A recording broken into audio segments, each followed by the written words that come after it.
তো বন্ধুরা, আজকের সকালটা একটু অন্যরকমভাবে শুরু করছি। সকাল বলতে ঠিক এখন 11টা বাজে, আর একটু পরেই কিন্তু সকাল হতো না, দুপুর হয়ে যেত। তো চলে এসেছি আমার ফ্ল্যাটের নিচে, একদম নিচটায়। তো সেইখানে তোমাদেরকে আগের দিনে বলেছিলাম যে আমি সুন্দর সুন্দর এখানে শাক দেখে গেলাম। নিশ্চয় এটা দেখে আমার মন মানবে না, তারপরের দিন অবশ্যই নিচে নেমে চলে আসব এটারই টানে, তাই না? তো আমি যেমন শাক প্রেমী, শাক দেখলে থাকতে পারি না, ঠিক দেখো আজকে চলে এসেছি এখানে। অবশ্য অনেক শাক আছে, যেমন কলমি শাক আছে, খোসলা শাক আছে, আরও এক ধরনের কি শাক, আমি হয়তো ওটার নাম জানি না। তো সেই শাকটাও কিন্তু আছে। তো যাই হোক, এইরকম শাক দেখে কার কার মন মানছে না বলো? আর শাকগুলো তো তোমরা অবশ্য নিজেই দেখতে পাচ্ছ। তো মনে হচ্ছিল যেন সারাদিন এখানে তুলতেই থাকি, কিন্তু কি করব বলো তো, আমি তো একাই খাবো। ওরা তো আর কেউ শাক খাবে না, ওরা দুই বোনে, আমি একাই খাবো। শাক ওদের পাতে দিলেও যদিও রিয়া একটু খাবে, আর রাজিয়া কিন্তু ওর থালাটাই দিতে দিবে না। তোমরা অবশ্য অনেক ব্লগে দেখেওছো। তো যাই হোক, আমি যেহেতু একা খাবো, তারপরেও যেন মন মানছে না, তুলতেই আছি।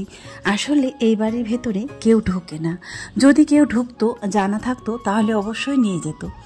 হ্যাঁ, একটা দিদি দেখেছে, সে অবশ্য নিয়ে গেছে কালকে। তো চলো, এখানে হচ্ছে 2-3 রকমের শাক নিব, এক রকমের শুধু না।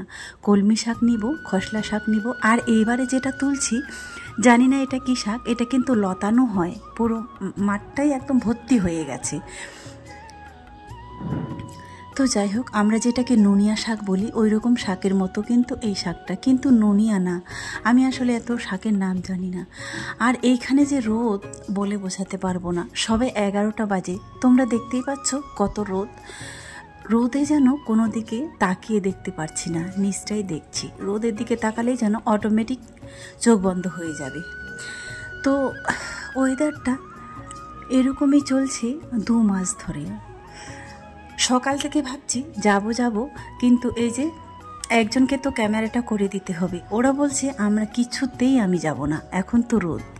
আর এই যে এই হাত পাখাটা, এটা আমি রাজাবাজার থেকে কিনে এনেছিলাম। রিয়াকে নিয়ে বাজারে গিয়েছিলাম, ও বলছে নেওয়ার জন্য বায়না ধরলো, বলছে মা আমিও একটা তাল পাখার পাখা নিব, তাল পাতার। আর আমি জানি এই পাখাটাতে নিয়ে কি ঠান্ডা ঠান্ডা হাওয়াটা হয়। তো আমি বললাম ঠিক আছে, তাহলে 30 টাকা দিয়ে নিয়ে নিয়েছিলাম। আর একটু পরে দেখতে না দেখতে এই যে আমাদেরকে একটা মাছ এনে দিয়েছে। তো ওই মাছটা এখন কাটবো না, একটু রেস্ট করব, তারপরে কাটবো মাছটা। এই চালটা আগের দিনে আতপ চালটা ধুয়ে রেখে দিয়েছিলাম, এটা আটা করব বলে, কিন্তু সময় পাইনি এই 2টা দিন ধরে। যদিও একটু সুস্থ হয়েছি, আসলে 2 মাস যে পড়েছিলাম, সেই 2 মাসের কাজ কিন্তু আমার জন্য রয়েই গিয়েছে এখনই। আসলে সব কাজ তো ওরা পারে না, আর রান্নাবান্নাটা করে খাইয়েছে, এটাই আমার কাছে অনেক বিশাল বড় পাওয়া। তারপরে মাছটা এই যে কেটে নিলাম। চলো মাছটা এখন ধুয়ে নিব। আসলে ক্যামেরা করার লোক নাই, রাজিয়া গেছে টিউশনে, রিয়াও গেছে টিউশনে, আর আমি একাই যেহেতু ক্যামেরাটা করছি, তাই হয়তো তোমাদেরকে ওই রকম সুন্দরভাবে দেখাতে পারছি না। মাছটা আজকে রান্না করব না, ওই যে বললাম কালকের মাংসটা একটু রয়েই গিয়েছে, আর মাছটা হচ্ছে রেখে দেবো ভেজে, এটা পরে রান্না করব। আসলে এত তরকারি একসঙ্গে খাবে না, এই গরমের আবার নষ্ট হয়ে যাবে। আমার কাছে এত কিছু দিয়ে মাছ মাংস যত কিছু যাই কিছু থাক না কেন, সবার আগে প্রথমে আমার কাছে হচ্ছে শাকটা। ওই যে দেখলে তো, মন মানছিল না, যে করেই হোক নিয়ে এলাম। শাক যদি দেখি, সে যত দূরেই যেতে হোক না কেন, আমি অবশ্যই নিয়ে আসবই, মন মানবে না আমার শাক দেখলে। তো এর আগে যখন ওইখানে ছিলাম, মিঠু মসজিদের ওখানে, যাই হোক, ওই যে লোকে বলে না, মন থেকে যে যেটা চায় আসলে সে সেটাই পেয়ে যায়। মিঠু মসজিদের ওখানে ছিলাম, ওই পুকুরটাতেও মাঝে মাঝে ওখান থেকে শাক তুলে নিয়ে আসতাম। সেখানে তো আরও বেশি শাক ছিল। ওইখানে দেখো লাউ গাছ নিজের থেকে হয়েছে, তারপরে কুমড়ো গাছ, এটাও নিজের থেকে হয়েছিল, তারপরে কলমি শাক, সব রকমের শাক কিন্তু সেখানেও ছিল। মাছটা ধোয়া হয়ে গেল, সমস্ত কিছু কাজ কমপ্লিট। রান্নাটা একটু দেরিতে করব, 12:30টার দিকে। আগে হচ্ছে স্নানটা করে নেব, তারপরে ভাবছি। আর এই আমগুলো কিন্তু পরশুদিন আমাদের ঈদের দিনে নিয়ে এসেছিল কাঁচা কাঁচা, তো এমনি টক খাওয়ার জন্য। কিন্তু ওই যে বললাম একটা যে চাটনি করেছিলাম কেমন হয়ে গেছিলো বলো তো, তাই ভাবছি এটা একটা এখন কাঁচায় খাবো।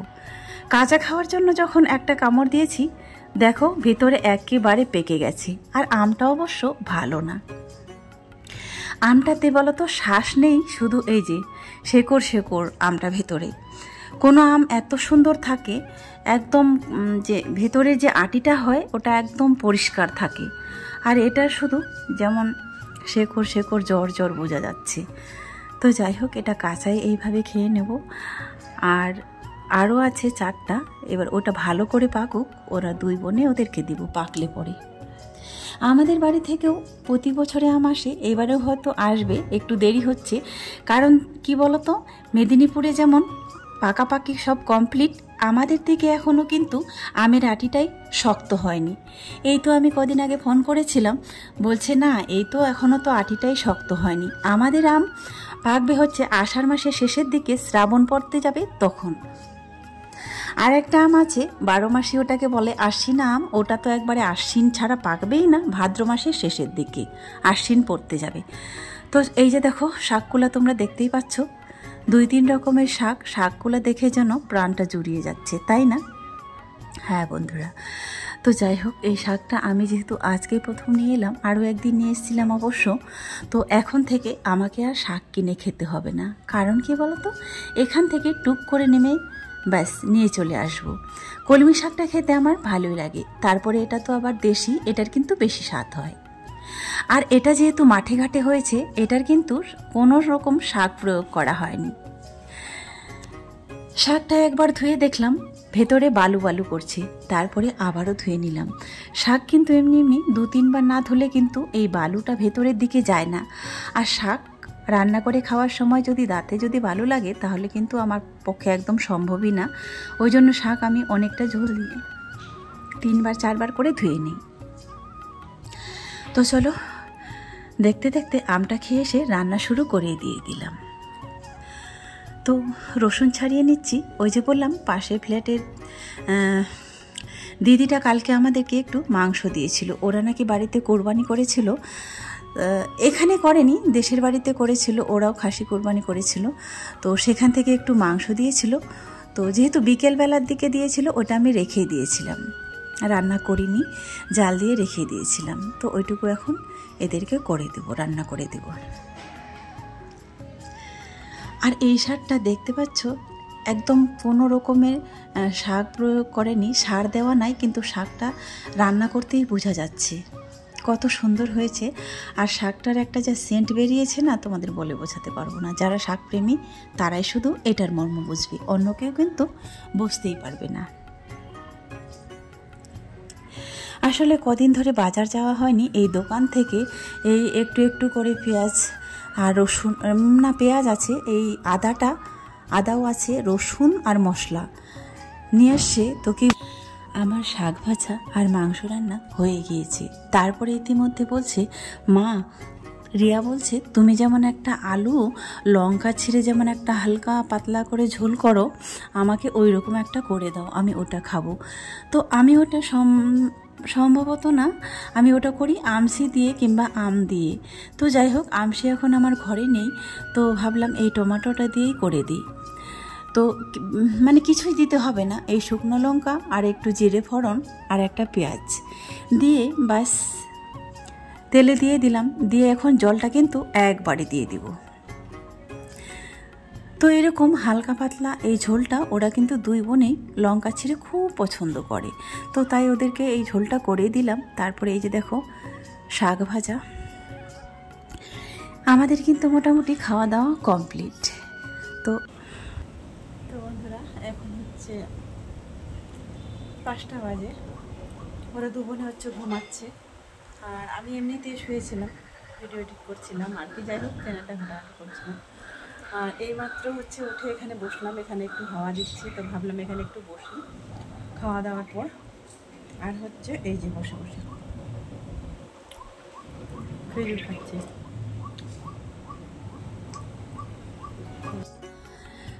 এখানে সন্ধ্যাবেলায় বসেছিলাম, আর এই দৃশ্যটা দেখে তোমাদের কেমন লাগছে একটু বলো তো, জানিও তো কমেন্ট করে। হ্যাঁ, এইখানে ব্যালকনিটা যেন আমার মন মতো হয়েছে। আজকের মতো শেষ করছি। সবাই ভালো থাকবেন, সুস্থ থাকবেন। যারা নতুন বন্ধু তারা চ্যানেলটাকে সাবস্ক্রাইব করে দিন।